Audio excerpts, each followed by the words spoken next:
The morning of her wedding, Maud Fenley pressed her palms flat against the windowsill and looked out at the fog sitting low over the Connecticut hills, and she told herself it was only nerves. It was not nerves.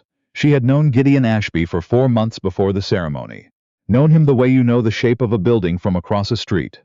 Its outline, its height, the way it blocked the light. She knew he had inherited Hartwell from his father 3 years prior. She knew the estate sat on 200 acres in Litchfield County, and had once been one of the finer properties in the state. She knew that his first wife, a woman named Cecilia, had died in the winter of 1881, and that since then, Gideon Ashby had not spent more than 2 consecutive weeks at Hartwell. What she did not know, what no one had thought to tell her, was why he had agreed to marry again at all.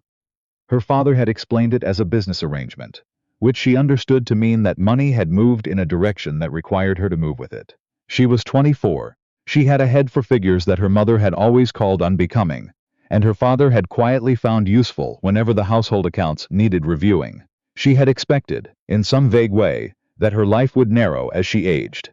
She had not expected it to narrow quite this fast or quite this completely. The carriage that collected her after the ceremony was clean and well maintained. The driver, a compact man named Potts, who said nothing beyond what was required, loaded her 2 trunks without being asked. The ceremony itself had been brief. Gideon Ashby had stood beside her in the church with the posture of a man enduring a minor inconvenience, and when the minister pronounced them married he had looked at her once. A single, measuring glance, and then looked away. He rode ahead. She followed in the carriage. She arrived at Hartwell in the late afternoon, when the light was going gray and flat over the fields. The iron gate at the entrance needed paint. The drive was clear enough, but the hedgerows on either side had grown wild and shapeless, and several of the ornamental trees near the house had branches that crossed and tangled overhead, like clasped hands. The house itself was large. She had expected that. What she had not expected was the particular quality of its silence. Not the quiet of a house at rest, but the quiet of a house that had been waiting a long time for someone to come back to it.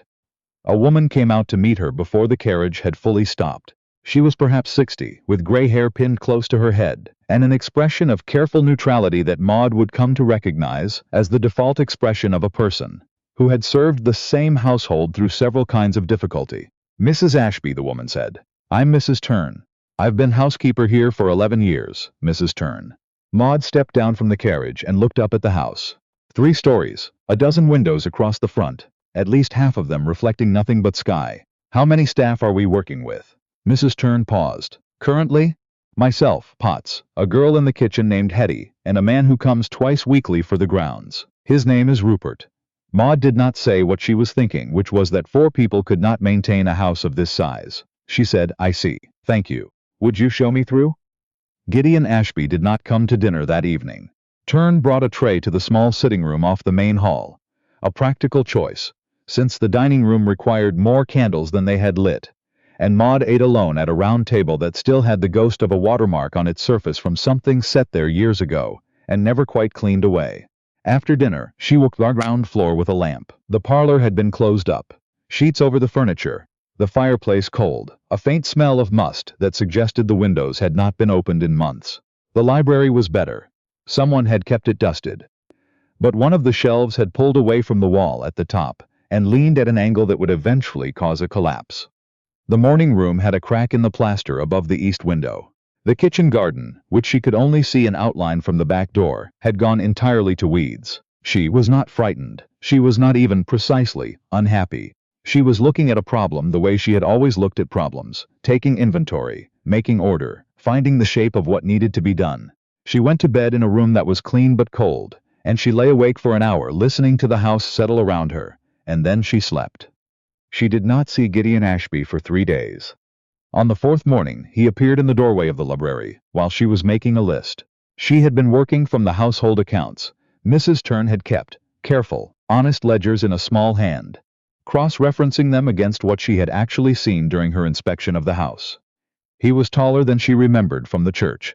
He had the kind of face that might have been pleasant at some point, and had since been trained into blankness. He looked at her, then at the papers spread across the desk. "What are you doing?" he said. "Going through the accounts," Maud said. She did not put down her pen. "There are some irregularities I want to understand before I speak to you about them." Something shifted in his expression.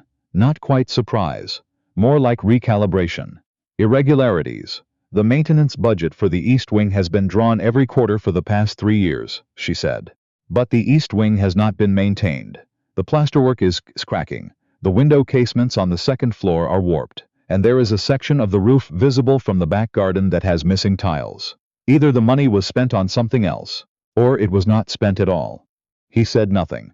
I'm not accusing anyone of anything, she continued. I'm trying to understand what we're working with. The estate accounts are managed by a firm in Hartford, Whitmore and Reed, according to the correspondence in the desk.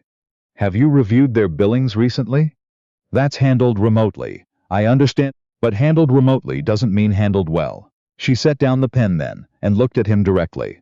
Mr. Ashby, I'm not here to cause difficulty. I'm here because a contract was entered into, and I intend to honor it. But I can't manage a household I don't understand, and right now I don't understand where a significant amount of money has gone.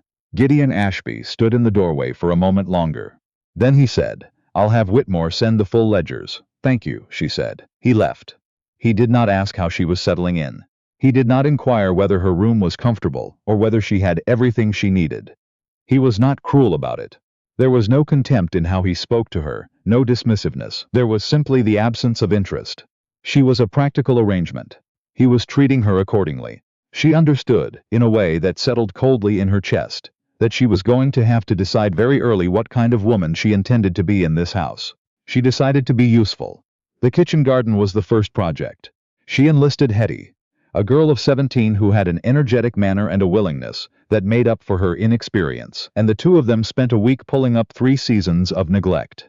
The herb beds were recoverable. The vegetable rows less so, but there was time yet to put in a fall planting of the hardier varieties.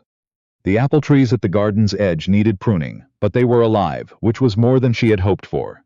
Rupert, the groundsman, watched this with an expression caught between relief and guilt.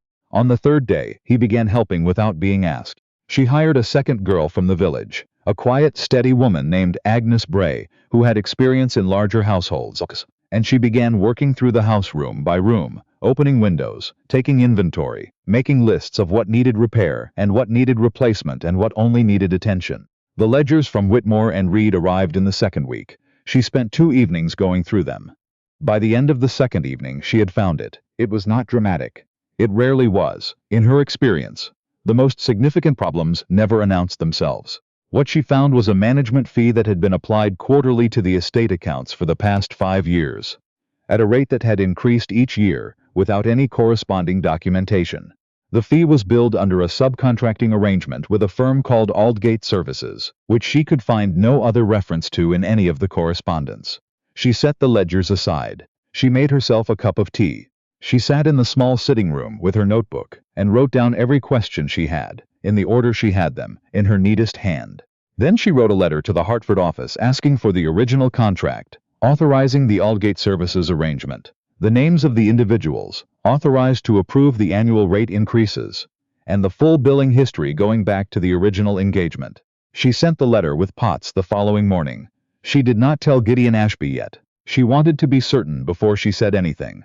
He came to dinner that evening, for the first time since her arrival. She was not sure if he had been told about the letter, or if it was coincidence, or if 3 weeks of being avoided had simply reached its natural end. He sat at the far end of the dining room table. She had opened the dining room now, rehung the curtains, cleared the cold ash from the fireplace. And he looked at the room the way she had begun to notice him looking at things she had changed. A brief, contained assessment. "You've been busy," he said. "There was quite a bit to do," she said.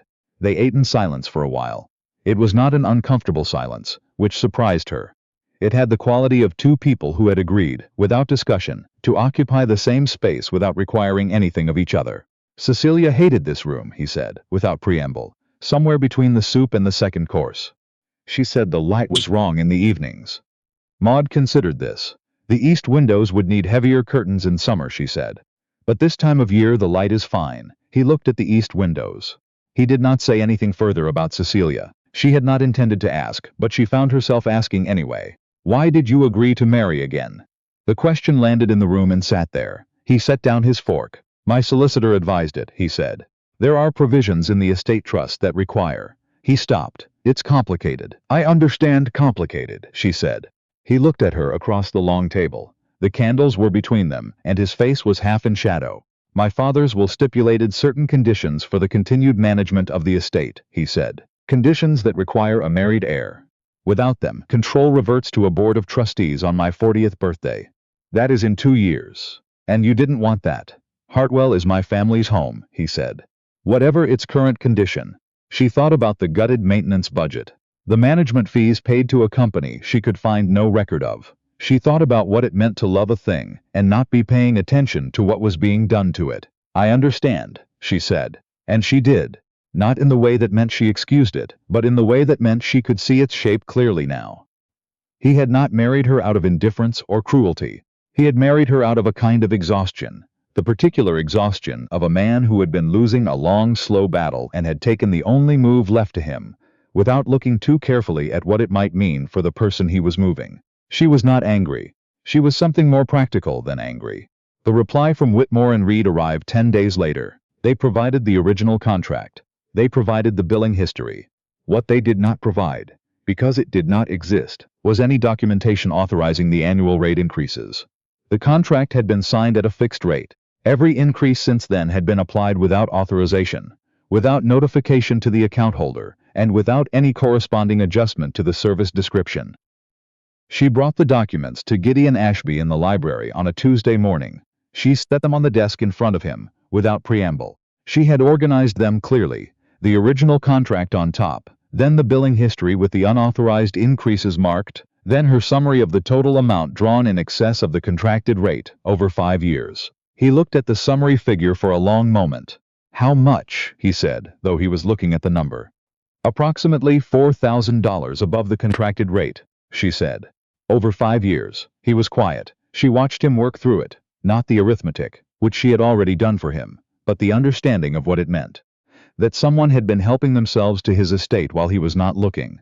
That the deterioration of the property, the cracked plaster, the missing roof tiles, the warped window casements, had happened at least in part because money that should have maintained it had been diverted instead.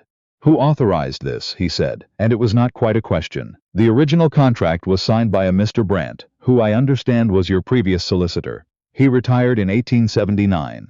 Aldgate Services appears to have been established in 1878, the year before the contract was signed. She paused. I don't know if Mr. Brandt has a personal connection to Aldgate. That would require more investigation than I'm positioned to do from here. But it seems worth asking. He looked up at her. In the 5 weeks she had lived at Hartwell, she had learned to read the small register of his face, the slight tension around his jaw when he was thinking, the way his eyes went briefly inward when he was recalculating something. He was doing both now. You found this in the household ledgers, he said. Yes, you've been here 6 weeks, 5.5. Something passed across his face. She would not have called it gratitude exactly. It was more like the expression of a man who had been told the name of an illness he had been carrying without knowing, the relief of having a name for it, mixed with the complicated feeling of realizing how long it had been going untreated. I'll write to my current solicitor today, he said. I've already drafted a letter, she said, if you'd like to review it before it's sent. He looked at her for a moment. Then he said, yes, I'd like that. She left the library and went back to the kitchen garden, where she had promised Hetty they would get the last of the fall planting in before the week was out. She knelt down in the cool soil and pressed bulbs in at the proper depth, and she did not let herself feel too much about the conversation she had just had, because she was not sure yet what there was to feel. Gideon Ashby began appearing at breakfast. Not every morning, 2, then 3 times a week. He never announced that he was coming, and she never acknowledged that she had noticed the pattern. They ate in the small breakfast room she had opened after the dining room. South-facing, warmer, better suited to the season, and they talked, sometimes, and sometimes they did not. He asked her once where she had learned to read accounts. My father, she said. He preferred it to hiring a bookkeeper. Did he teach you deliberately? She considered. I think he taught me because it was easier than asking me not to look, she said. I always looked. Once I could see that something was wrong, I couldn't stop until I found where the wrong thing was. He was quiet for a moment. That must have been inconvenient for everyone around you, frequently, she said. He almost smiled. Not quite, but almost. The solicitor's investigation confirmed what she had suspected. Mr. Brandt had not established Aldgate Services himself, but his nephew had, 2 months before Mr. Brandt retired, and the billing address for Aldgate ran through an office building in New Haven, where the nephew's own firm occupied the third floor. The pattern was circumstantial but convincing. A formal accounting was opened. Whitmore and Reed, who had processed the payments without flagging them, faced their own inquiry regarding their due diligence obligations. The outcome would take months to fully resolve. She understood that. She was not waiting for the outcome. The estate was more important than the outcome. The estate was what was in front of her every day, the plaster that needed repairing, the roof tiles that needed replacing before the first hard frost, the kitchen garden that was beginning, slowly, to look like itself again. She hired a second groundsman in October. She found a carpenter in the village who came 3 days a week and worked through the list of structural repairs she had made. She spent 2 weeks corresponding with a glazier in Hartford about the window casements, and eventually found a local man who could do the same work for half the price. Gideon Ashby watched all of this. He began in a way she noticed but did not remark upon, to ask her opinion before making decisions. Small ones at first. A question about whether to replace the kitchen stove or repair it. A question about whether a particular field should be let out for grazing or kept for a planned but long postponed renovation of the outbuildings. Then larger ones. He was not warm, exactly. He was not the kind of man who had warmth available near the surface. But there was a quality to his attention when she spoke that had not been there in the beginning. A quality that meant he was listening, not just waiting. She found Cecilia's things one afternoon in November, in a storage room off the East Wing corridor that she was preparing to have the carpenter address. A trunk, 2 hatboxes, a wooden case that held what appeared to be a painting taken down from its frame. She didn't open the case. She closed the door and did not mention it. That evening, Gideon was reading in the library when she came in to return a book to its shelf. He looked up. She looked at the shelf she was reaching for. Neither of them said anything about the East Wing. Then he said, "The garden looks different. The light is different in November," she said. "That's not what I mean." She turned. He was looking past her, toward the window that faced the south garden. In the day's last light, the beds were cleared and tended, the apple trees properly pruned, the paths edged cleanly. It looked like a garden that expected to be used again. She tried with the garden, he said. Cecilia. She had ideas about what it should look like, but she didn't. It didn't come naturally to her. She wanted it to be beautiful more than she wanted to tend to it. Maud did not say anything. She was learning when silence was the right response. "I let it go because I couldn't stand to see it half finished," he said. "I let most of this go for the same reason." She sat down in the chair across from him. "What was she like?" she said. He was quiet for long enough that she thought he wasn't going to answer. Then he said, "She was very alive. That was the clearest thing about her, and then she wasn't, and the house just," he stopped. "I didn't know how to be in it without her. So you weren't, so I wasn't." She looked at him. She had decided, in the first weeks here, what kind of woman she intended to be in this house. She had decided to be useful, and to be honest, and to ask for nothing that wasn't earned. She had not decided to feel anything for the man she had married. But she was learning that these things were not entirely within a person's control. "You're here now," she said. He looked at her then. Not the brief, measuring glance from the church. Something else. A look she did not quite have a name for yet, the kind of look that meant a person was revising an understanding they had held for some time. "Yes," he said, "I am." Christmas came, and for the first time in 3 years, the Hartwell dining room held more than one person at the table. Her brother Lennox came down from Springfield, and an old friend of Gideon's named Whitfield arrived from Boston with his wife, and Mrs. Turn made a meal that took 2 days to prepare, and was everything the occasion required. The dining room was lit properly, the fire well tended, the windows clear of the grime that had dulled them for years. After dinner, while Lennox and Whitfield talked by the fire, and Mrs. Whitfield played something quiet on the piano, Gideon came to stand beside Maud at the window that looked out over the dark garden. "Your brother thinks you've worked some kind of transformation," he said. "Lennox is enthusiastic," she said. "He thinks most things are transformations. He's not wrong in this case." She looked out at the garden. In the dark, with a light frost on the paths, it held a different kind of beauty than it had in the fall. Sharper, quieter. She thought about the trunk in the East Wing. She thought about what it meant to let go of something, not because you wanted to, but because the weight of it made it impossible to do anything else. "The roof over the East Wing will need attention before spring," she said. "I've had a preliminary estimate." "Show me tomorrow," he said. "I will." They stood at the window for a while longer. The piano continued. Lennox laughed at something Whitfield said. The fire in the hearth reflected off the glass and laid a second fire over the dark garden outside. And for a moment the two images, the room behind them, the garden ahead, existed in the same plane, and it was impossible to say where one ended and the other began. She did not move away from the window. Neither did he. She had come to Hartwell as a practical arrangement, and she had made herself useful, and she had found what was broken and begun, piece by piece, to address it. She had not expected to find, underneath all of it, a man who was himself in need of the same kind of patient attention. She had not expected to find herself willing to give it, but she was beginning to understand that this was the thing about tending. To a garden, to a house, to a person.